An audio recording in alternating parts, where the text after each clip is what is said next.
Terus ngeten kula terangaken ya. Lafat-lafat mutasyabihat itu lafat-lafat sing zahire iku ana serupane Allah ning makhluk. Ya kados Nabi Adam Allah nyifati niku wa nafakhtu fihi min ruhi. Ayat sing terkenal lho. Wa nafakhtu fihi min ruhi. Pada Adam saya tiupkan roh saya. Nah, maknani zahire kan Allah punya roh dan sebagian roh itu diberikan atau ditempelkan ke Nabi Adam. Dan itu masalah besar karena kesannya kita-kita ini mengandung roh Allah. Makanya terus ada kaidah dalam ilmunya ulama itu enggak boleh tahakum, manut tahakum bitarjamah. Jadi enggak boleh menyimpulkan hukumnya Allah dan Rasul itu dari terjemah. Orang boleh ibu-ibu ngalim maca terjemah, tapi nak ngerasa alim tenan, atau terus fatwa lewat terjemah itu haram napa? Bisa. Karena terjemah itu pasti mengandung kasus tadi, misalnya saya tiupkan kepada Adam mirruhi dari roh saya. Kayak itu mriki wa nafakha fihi mirruhi. Ini termasuk mutasyabihat, ayat-ayat yang kita tidak tahu persis maknanya, tapi tahu persis kaidahnya. Gini rumah tenan ya. Tahu persis kaidahnya gini.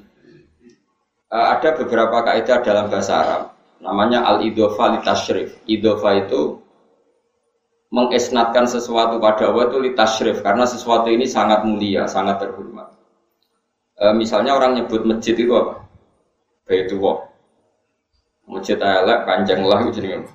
Baitullah. Terus barani kok mae pangeran cek melasi masjid.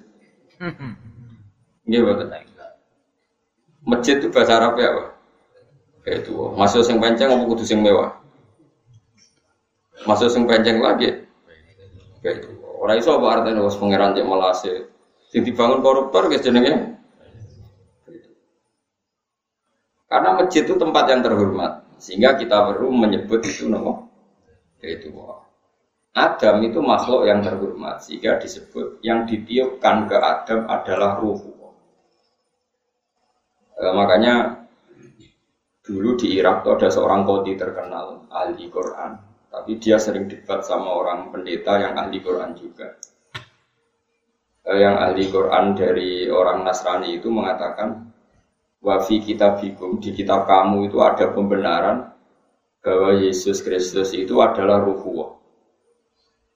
Karena istilahnya Quran juga alqaha ila Maryam wa ruhum min, bahwa apa itu Yesus atau Isa adalah roh dari Tuhan.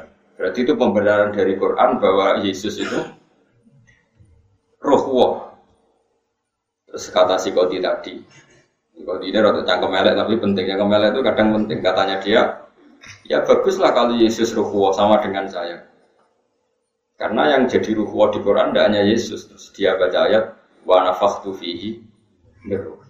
Terus wa nafakha fihi min ruhi. Dia baca sekian ayat bahwa istilah ruhullah itu bukan hanya diterapkan ke Yesus, semua manusia juga disebut diciptakan dari apa? Ruhullah. Paham ya? Makanya ini hati-hati dalam makna di Quran. Jadi ada beberapa lafaz di Quran yang kita mau tidak mau memaknai itu ngikuti ulama. Meskipun makna itu menjadi panjang kayak tadi.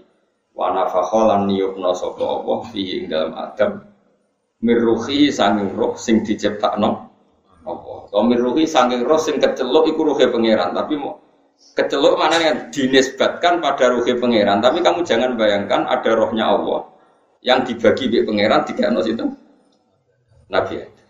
Ini mun kadung ya, mun kadung kula terangno menisan. Terus ngeten kula terangaken. Masalah-masalah maknani Quran ya. Maknani kula baleni malih nggih. Masalah-masalah maknani apa? Quran. Quran itu turun itu kan sudah ada kaidah. Baik kaidah itu kaidah yang diciptakan ulama maupun kaidah peradaban. Peradaban itu istimalul Arab. Seorang lagi yang namanya peradaban itu apa? Istimalul Arab.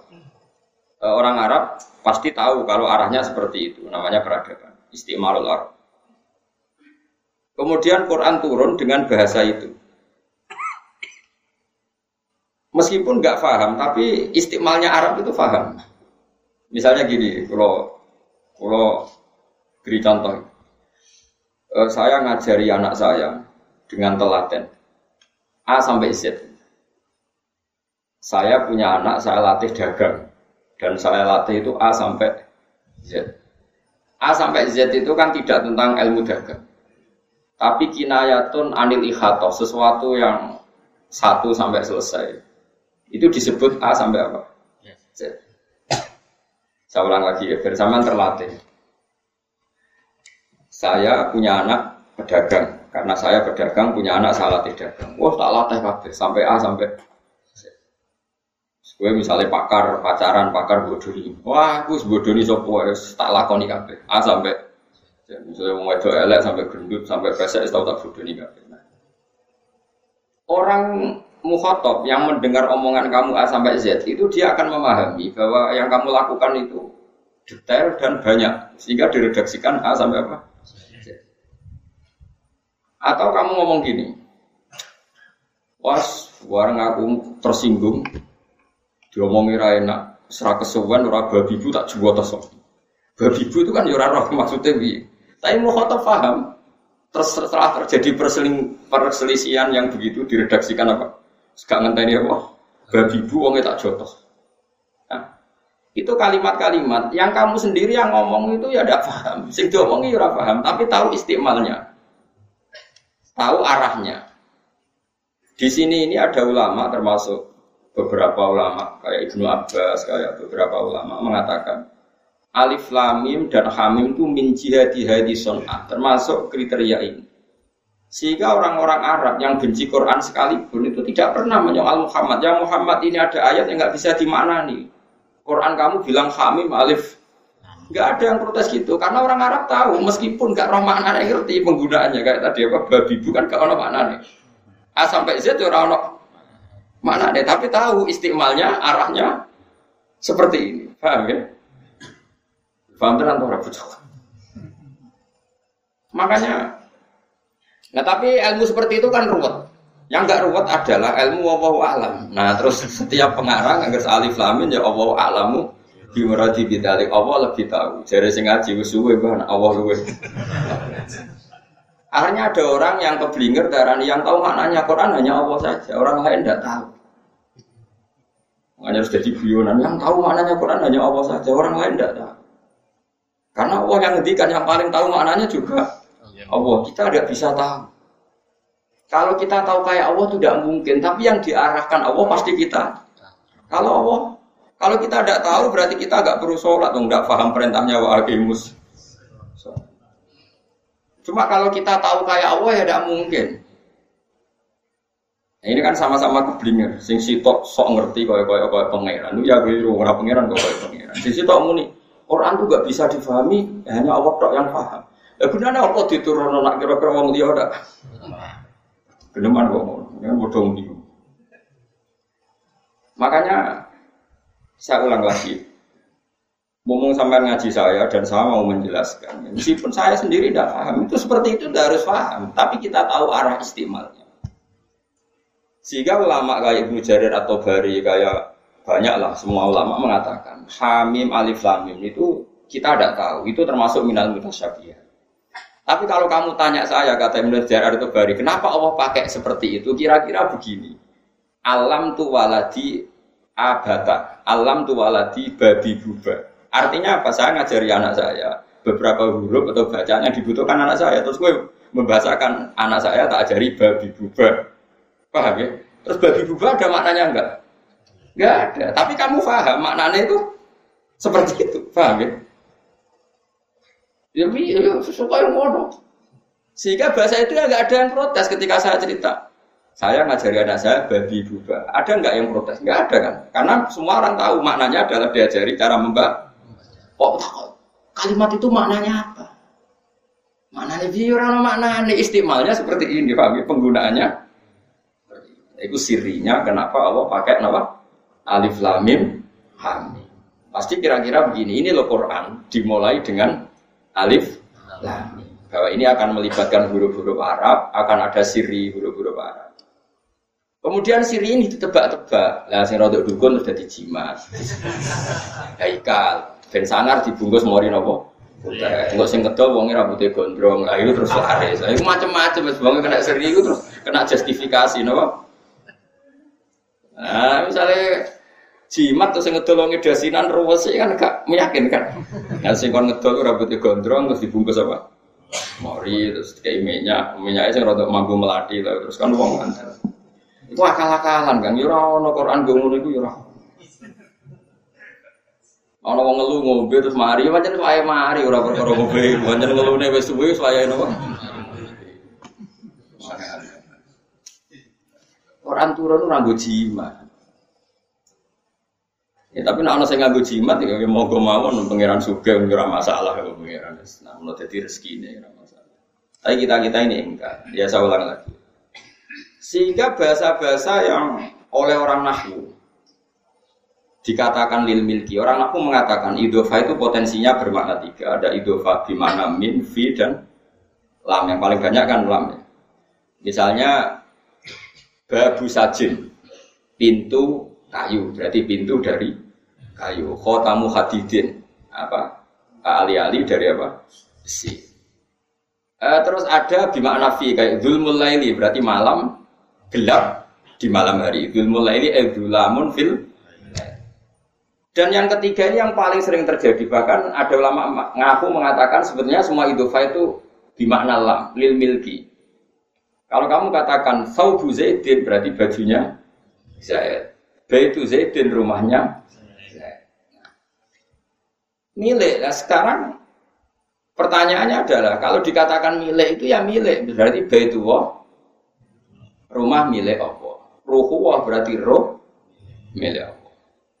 Nah, kalau milik Allah ya sudah ada roh tertentu yang miliknya Allah yang dikasihkan Nabi Adam. Ya sudah gitu aja wa nafakhtu fihi birruhi. Apa susahnya?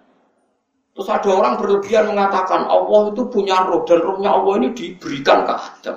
Mana ada barang qadim bisa ditransfer dan mana ada barang hadis bisa menerima barang apa? Qadim. Paham ya? Dalam bahasa mirruhi itu udah harus konotasinya milik Allah terus misalnya gini, masjid yang melek sing panceng. Itu ya tetap jenenge Baitullah, omahe pangeran. Terus kita takok, pangeran nak rene kapan? Terus kita nak sholat ning kono muni wis sowan pangeran. Ya ada seperti itu. Pokoknya Baitullah itu bait milik. Memang nyatanya milik. Oh ya sudah gitu ora usah dijerok-jerok. Tapi kan Allah ora ning kene yo, Kak. Ya ora usah ngono-ngono, nang pokoke Baitullah litasyrif karena sesuatu itu mulia diisnadkan kepada Allah. Sini al-idhofah kadang litasyrif kayak Ka'bah disebut apa? Baitullah. Inna hadza baitu. Ini penting saya jelaskan, makanya saya ingkar seingkar-ingkarnya. Saya ulang lagi, saya ingkar seingkar-ingkarnya. Kalau ada orang membuat hukum atau kesimpulan dari Quran terjemah itu tidak bisa. Terjemah itu tidak mewakili maknanya apa?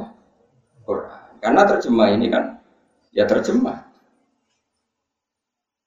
Quran turun itu sudah ada aturan yang melatar belakangi. Kemudian Quran itu turun. Misalnya begini. Saya contohkan bab fikih saja yang paling gampang itu bab fikih. Ya dengarin ya, saya mencontohkan bab fikih. Orang kawin itu berarti kan lelaki sama perempuan, ya, sepakat ya kan. Dulu zaman orang kafir lah itu yakin yang namanya kawin itu ya lelaki sama perempuan. Kalau yang sejenis dulu ya ada bahasa LGBT, tapi kalau yang namanya kawin itu ya lelaki dan perempuan. Ya. Terus yang namanya perempuan itu ya anaknya orang. Kalau anaknya orang kalau mau kawinnya yang ngawinkan yang punya anak. Kalau dia kawin sendiri jadinya demenan bukan kawin. Nah ini cerita zaman jahiliyah bukan zaman Islam. Sehingga kata Imam Nawawi yang ngarang kitab Majmu', nikahul kufar sahihun, nikahnya orang kafir itu sah. Karena mereka menikah itu ya dengan cara yang kita yakini. Zaman sebelum ada Rasulullah, orang kafir ya gak nikah dengan saudaranya, dengan bulenya, dengan ponakannya. Mereka nikah pasti dengan orang lain. Dan Allah menyebut ya imro'ata Fir'aun, istri Fir'aun, imro'ati Abi Lahab, wa imro'atu, istrinya Abu Lahab. Enggak ada Allah bilang demenannya Abu Lahab karena mereka kawin. Paham ya? Dan kawinnya ya sah itu ya dikawinkan bapaknya, disaksikan orang banyak dan tidak mahram. Sehingga saya ulang lagi termasuk kebanggaan Rasulullah dan keluarga besar Quraisy adalah tarokus sifaha falam yusibhum aruhu min adami wa ila abihi wa ummihi. Allah membuat Muhammad ini spesial. Hafidhul ilahu karamatan li Muhammadin abahul amjada saunalis nihi tarokus sifaha falam yusibhum aruhu min adami wa ila abihi wa ummihi. Keluarga Muhammad itu keluarga yang terhormat. Mbah-mbahnya enggak ada yang zina. Kalau kumpul sama perempuan pasti lewat nikah. Itu min adami wa ila abi ummi, mulai Nabi Adam sampai Said Abdul. Terus kamu ngomong gini, Islam datang buat aturan nikah. Sebelum Islam nggak ada nikah. Itu omongannya mubalek, nggak ada ulama ngomong seperti itu. Paham? Nikah itu syariat qadimah, syariat dulu nikah itu ada. Dan orang kafir pun menikahnya secara benar. Artinya kalau mereka salah, mereka pun mengatakan demenan. Dulu Mughirah itu demenan. Ya orang bilang demenan yang Mughirah. Kalau yang istrinya ya istrinya Mughirah. Sehingga Allah menyebut wa mro'ata Fir'aun. Semua mengatakan istrinya Fir'aun, istrinya Abu, karena dinikah secara sah dan dengan cara yang sah. Kemudian kata Imam Nawawi, dan ini semua ulama mengatakan demikian. Angger gak ngomong ini ya ulama. Nikahnya orang kafir itu kita sahkan meskipun dengan cara yang salah. Asal cara yang salah ini bukan dzatiyah dalam rukun nikah. Bisa kita benahi. Misalnya gini. Nikah itu pokoknya anggere wis lanang wedok ana bapake teko dangdutan terus ning kono wis ana nanggap ceki. Ya berarti wis nikah. Ya sah meskipun dengan cara seperti itu. Ya misalnya gini ya, ada orang kafir. Misalnya Abu Lahab atau Fir'aun nikah itu ukurane anggere wong wedok teko, bapake teko. Terus ning kono ana dangdutan, ana nanggap wayang pokoknya ya seperti itu dikatakan nikah. Ya kita katakan itu nikah. Selagi dalam nikah itu tidak terjadi dzatiyah yang tidak hilang setelah Islam. Kecuali terjadi dzatiyah yang Islam enggak mengesahkan. Misalnya ngawini ponakannya, atau ngawini saudaranya, atau ngawini buliknya. Ada dzatiyah yang menurut Islam enggak bisa diteruskan karena menikahi mahram. Kalau terjadi seperti itu, nikah kita batalkan. Tapi kalau salahnya itu hanya karena tadi akadnya lewat cukup dengan dangdutan, akadnya cukup bapak kayak apa, buat badu bopo gak ada sewa hijab kabul, ya sudah sah. Makanya menurut saya nikah-nikah yang terjadi di Indonesia dengan banyak kekacauan itu karena kita tidak alim atau kulturnya salah. Cara pulau bisa. Asal dzatiyahnya ini, makanya menurut saya kalau teman-teman saya yang ngaji fikih, ini semua yang kangkang yang masih ngaji fikih, sementing sampean apal jumlah muharramat, orang yang jadi mahram itu saja hafalkan. Yaitu hurrimat alaikum ummahatukum wa banatukum wa akhwatukum wa ammatukum wa khalatukum wa banatul akhi wa banatul ukhti. Itu yang penting itu muharramat berapa itu? 7 yang dorong Jawa itu 5. Wah kalau ngelotok kaya kula ngene wapal tenan. Umun mbok itu sapa saja. Man waladatka, orang yang melahirkan kamu. Itu jenenge mbok. Apa? Hurrimat alaikum ummahatukum, terus bintun. Nah sekarang bintun itu siapa coba ayo? Sing ngaji niki nek iso arifi bintun itu maknanya apa? Orang perempuan yang dilahirkan istri sah kamu itu jenenge bintun. Tapi kena demeni wong terus dia anak wedok. Hasil demen anak itu ora iso darani anakmu. Sehingga kalau dia nikah enggak boleh kamu jadi wali. Paham ya? Bahkan sebagian mazhab saking ekstrimnya mengatakan anak hasil demen anakmu nak kepen nikah sah, boe didemeni tapi anaknya dinikah nganggo wali besar, tapi ya terlalu boe didemeni kok anaknya. Tapi karena apa? Karena nggak ada hubungan nasab sama sekali. Menurut syariat ini nggak ada hubungan nasab. Karena produk apa? Ilegal. Umun bintun apa tadi hurrimat alaikum ummahatukum wa banatukum wa akhwatukum. Saudara perempuan sekandung.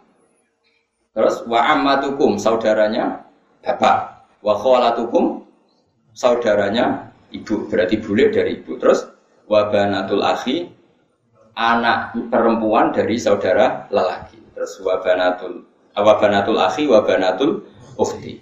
Makanya Islam menghitung 7, tapi kalau kita ngitung itu 5, karena kita hanya ngitung ibu, anak wedok, ponakan, bule, sebenarnya ibu, anak wedok, dulur, bule, ponakan. Sehingga orang Jawa ngitung mau 5. Mereka orang Jawa dulure bapak ya bule, dulure ibu bule. Nah cara orang Arab dulure bapak iku ammah, dulure ibu hola. Ponakan cara Jawa ya ponakan, cara Arab ponakan banatul akhi, ponakan banatul ukhti. Paham ya? Ini penting kalau terang. Sehingga kalau nikahul kufar dan setelah nikah enggak terjadi mahromiyah yang abadi, maka nikahnya kita katakan sah meskipun ketika nikah dengan kaifiah yang salah. Misalnya syaratnya salah, saksinya fasik. Tapi asal tadi yang dinikah tetap perempuan yang tidak mahram. Tapi kalau yang dinikah itu perempuan yang mahram, Islam akan membatalkan karena ini membawa dzatiyah, membawa rukun yang fatal. Tapi lucunya, baiknya manusia, terutama suku Quraisy itu pun nggak terjadi, nggak ada cerita Islam ngeritik Abu Jahal. Lalu Abu Jahal orang elek, biung ponakane didemeni, tidak ada. Abu Jahal nikah sama orang lain yang tidak mahram. Abu Lahab juga nikah sama orang lain yang tidak. Ini penting saya utarakan. Nah, kemudian Quran turun dengan tradisi yang sudah mapan di Quraisy. Yang namanya nikah itu mapan, ada walinya, ada saksinya, ada syaratnya. Kemudian terus Quran dengan lafadz yang ringkas karena sudah ada peradaban yang baik dan benar. Famastamta'tum bihi minhunna fa'atuhunna ujurahun. Perempuan yang sudah kamu nikmati, istimta itu sudah kamu rasakan, sudah kamu nikmati. Sementing fa'atuhunna ujurahun, sementing mbok opahi. Terus kowe maknani nganggo awur-awuran, nak ngono sing penting nek bar iku bayar. Iku kan koyo lonte. Ora ngono iku blok-blok ora ngono iku maknane Quran iku ora ngono iku. Makanya saya ulang lagi, enggak bisa maknane Quran seperti itu. Kowe ra iso misale darani tikus halal ning Quran ra ono muni tikus iku haram ora ono. Agar ning Quran ra ono sebab arane halal. Ini Quran yo ora ono harame mangan racun, mangan kabel, mangan HP yo ora ono. Mergo pangeran pirsa wong mangan kabel lak sereten dhewe. Ukurannya tidak seperti itu, begini tak warai. Orang Arab itu sudah mapan dalam berperadaban. Lagi-lagi Quran turun itu sudah ada peradaban. Di antara peradaban terhormatnya suku Quraisy adalah mereka makan sesuatu itu yang baik, yang tidak punya efek negatif. Dan mereka mensifati nabinya yaitu nabi itu siapa? Nabi adalah alladzi yu'minu wan nabi yu'minu seperti wa yukhillu lahumut thayyibat wa yuharrimu 'alaihimul khaba'is. Nabi adalah orang yang menghalalkan sesuatu yang baik wa yuharrimu 'alaihimul khaba'is, mengharamkan sesuatu yang jorok, yang jijik. Jadi orang Arab akan tahu kalau kamu mengatakan yang enggak ada di Quran harami umbel ya kono tongseng. Umbel itu terus nggo napa? Tongseng. Keletong botol ya enggak ada. Sudah ada kaidah yang namanya Muhammad atau Rasulullah atau Nabi itu yang menghalalkan sesuatu yang bagus, yang mengharamkan sesuatu yang khobais. Khobais itu apa? Kata Imam Syafi'i, satu makanan sing orang Arab yang terhormat itu merasa jijik. Saya perlu enggak mengharapkan ke santri-santri saya jogeman mangan umbel, mangan tae, terus mangan. Kan darani kiai sarap, barang jelas kok diomongno kan mesti begitu. Jadi aku gak perlu ngarani jogeman mangan cindil ya ora mungkin. Wong wis ngerti ra usah diharamno nek wong normal ya ora bakar mangan cindil. Ini penting saya utarakan, kita tidak boleh pakai kaidah hampir ning Quran gak ngaramno berarti halal Quran sing ndi? Quran sing nganggo makna sapa? Quran apa Quranku? Nah Quranku orisinil waras. Quran itu kok terjemah itu tidak makili Quran karena tadi Quran itu hidup di satu peradaban dan peradaban ini sudah mapan. Nah ini di sini kenapa Allah mengistilahkan istrinya Fir'aun, istrinya Abu Lahab. Karena ternyata mereka ya gak nikah sama orang yang mahram, nikah sama orang lain, ghairul mahram. Ini penting terus saya utarakan. Begitu juga istilah ruhuwah, ruhihi. Orang Arab tahu idhofah itu tidak harus seperti itu. Mereka sesuatu yang terhormat dikatakan baitullah. Paham ya? Berarti Bani Adam yang disebut khalifatullah. Terus sekarang misalnya kamu artikan secara terjemah, manusia adalah pengganti Allah di bumi. Mulane pangeran sama melok-melok kan mesti digenteni manusa. Terus pangeran saiki santai seturu kan mesti pasrahno manusa. Bocah kok gebreke ngono ya ora ono ngene. Ya pokoke pantes-pantese manusa berhubung keren disebut khalifatullah. Bono tambahane pranata agama ora roh wis pokoke nek ning Quran niku disebut khalifat. Ya sudah kowe ora usah GR aku khalifatullah. Gak oleh tak nomani aku. Aku iki jare wong liya. Harman samu kedok sekolah itu aku ya khalifatullah. Oh ya ora ono bare. Ini penting saya katakan ya. Jadi ngaji Quran itu aturannya sebagai mufassir itu harus ngerti istimalul arab. Seorang lagi apa? Istimalul arab. Makanya disebut wa innahu latanzilu rabbil alamin nazala bihir rohul amin ala qalbika litakuna minal munzirin wa bilisanin arabiyyin mubin. Quran itu diturunkan dengan istimalul arab yang mubin yang jelas. Makanya kata Ibnu Jarir At-Tabari kemudian di era-era modern dikatakan Syekh Mutawalli Sya'rawi. Tidak ada orang kafir yang menyoal alif lam mim. Tapi kenapa sekarang banyak di kampus-kampus di kajian tafsir kita jangan putus asa mengetahui maknanya alif lam mim. Jangan kayak tafsir dulu yang hanya bilang Allahu a'lamu bimuradihi. Kita harus berani menafsirkan. Ora berani menafsirkan jadi berani nekat ya. Wong karuan ra kena diartekno kok dipeksa ro. Wong kafir sing gedeng Quran wae ra iso mencibir alif. Lah mergo ngerti penggunaan itu normal. Meskipun artinya tapi penggunaan itu normal. Iya normal. Kayak saya ngomong, saya mengajarkan anak saya babi buba. Mukhatab tidak protes, Gus babi buba apa? Kalau ngomong yang jelas, ya berarti mukhatab bento, ora ono mukhatab mesti ya paham, benar? Saya ngajarkan anak saya A sampai ya maknanya ngajari detail. Itu diredaksikan A sampai ya sudah pasti di semua laga ini mesti ada istiqmal. Wong kafir, andai kan alif lam mim itu penggunaan yang salah, pasti orang kafir bilang Muhammad, kata kamu Quran itu mubin, jelas. Tapi ini ada lafaz yang kamu sendiri tidak tahu maknanya. Ini apa-apaan? Enggak ada orang kafir protes seperti itu. Kok gue gara-gara kuliah malah protes? Wong kafir, syarat pera protes kok. Bedino sholat madhep ngalor ngidul malah. Ini apa-apaan? Malah Kanjeng Nabi Naduko al-Mira' fil Quran kufrun. Berdebat Quran itu kafir. Aku termasuk kiai-kiaian lah darani kafir-kafir. Lalu berkali-kali diundang jadi narasumber tafsir, itu jarang dugi. Karena yang datang kadang-kadang sing takok itu wong bulat. Jadi takok gendarani cerdas. Padahal tambah takok tambah aku ora bodoh nih. Malah jarang takok gara-gara tambah gelo perkarane. Nak kon mulang gelem lho. Nah, mulang kan ndekne ra iso tak isakno. Nak takok, nak debat kan kesannya kita banding. Mungkin Edward Eraro, Gunar, Tafsir Sawi Eraro, Opo Eraro, Roy terjemah terus ngajak debat aku. Ini apa-apaan kan terus kacau. Oh kacau. Gus menurut Anda gimana? Ada gini dia Eraro bocor. Ayat piro? Gak tahu pokoknya loh lagi. Gak tahu debat macam apa. Nggak sering kula kali.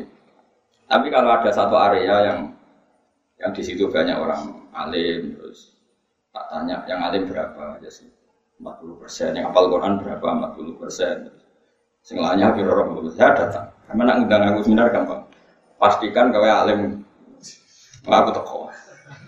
Yo ngaku alim mesti gak salah ya. Aku teko terus kayak Abu Nawas nih. Abu Nawas tuh gak seneng pidato. Dia suatu saat diundang pidato, dia tanya, hadirin. Saya ini tidak bisa itu, mau ngomong, tapi tanya dulu, apa? Kamu orang pintar atau orang bodoh? Orang bodoh, aku mau ngomong bodoh, rugi, paling gak paham deh. Saya kira, ya sudah nak, Abu Nawas, kita orang pintar, apa yang pintar untuk pidato? Kira itu semua, iya. Separuh ngomong, aku orang bodoh, saya sudah sepakat, separuh bodoh, separuh pintar.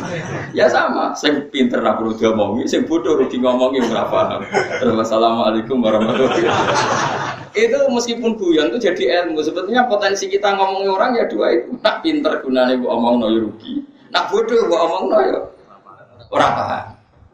Makanya Abu Nawas pun gak mau pidato. Nah, sekarang pidato itu kan profesi, jadi nggak penting lah paham nggak paham. Tetap untung lah paham nggak paham itu. Ya tapi masih yang ikhlasnya banyak. Yang pidato ikhlas ya banyak. Yang nggak ikhlas mungkin lebih banyak. Nah ini penting saya jelaskan. Jadi ulumul Quran itu jelimet. Sampai di karang Imam Suyuti namanya kitab Al-Itqan. Itqan itu besar. Sama Said Alawi, abahnya Said Muhammad diringkas. Namanya Zubdatul Itqan. Saya baca itu di pondok saya. Zubdatul Itqan oleh Said Muhammad diringkas lagi. Dibuat lebih mudah lagi. Namanya Al-Qawaid Al-Asasiyah fi Ulumil Quran. Dan itu kalau kita baca Itqan, maknanya Quran itu mudah sekali. Karena di situ diterangkan Istimalul Arab. Tamhidul Arab lil Quran. Karena mas di dunia itu ada tamhid. Sehingga tadi orang-orang yang alim muji Rasulullah apa coba? Hafidhul ilahu karamatal di Muhammadin abahul amjada sonalismi tarokus sifah hafalam yusibhum aruhu. Semua babanya Nabi itu meninggalkan perzinahan. Padahal belum ada Islam. Tapi mereka tahu kalau zina itu buruk. Zina itu apa? Buruk. Dan yang baik itu nikah. Makanya mereka nikah semua. Sampai tahu nasabnya. Sayyidah Aminah binti ini, Sayyidah Khadijah itu semuanya terdaftar dan semuanya dikatakan suami istri. Dan enggak ada yang nikah mahram. Lalu setelah sampean Islam kok malah mahram merah apa? Lu kiai kok rapal. Njek mahram ku piro? Njek mikir. Mestinya ngotok, mahram itu 7, nak cari lah Jawa 5. Ini penting saya utarakan, sehingga nanti kalau ada lafaz-lafaz mutasyabihat, kamu bisa numpang lewat dengan kultur yang sudah ada, yang sudah Misalnya begini, ada Masodukul Lafzi, ini contohnya Zakaria Al-Ansari. Di bab sholat itu batal dengan makan. Orang kalau makan sholat batal enggak? Batal. Itu yasduku beneri sesuai kaidah. Upo sitok ning gone selilitan. Terus mbok lek batal enggak? Batal karena kamu sholat kok makan. Ya, padahal upo sitok. Oke, di bab sholat upo sitok dikatakan makan dan membatalkan sholat. Tapi di bab nyugoi tamu. Terus kowe nyugui tamu buka upo sitok. Monggo dahar. Terus kowe takoki bapakmu, wis pokoke mangan tamu cempun kula mesti upo sitok.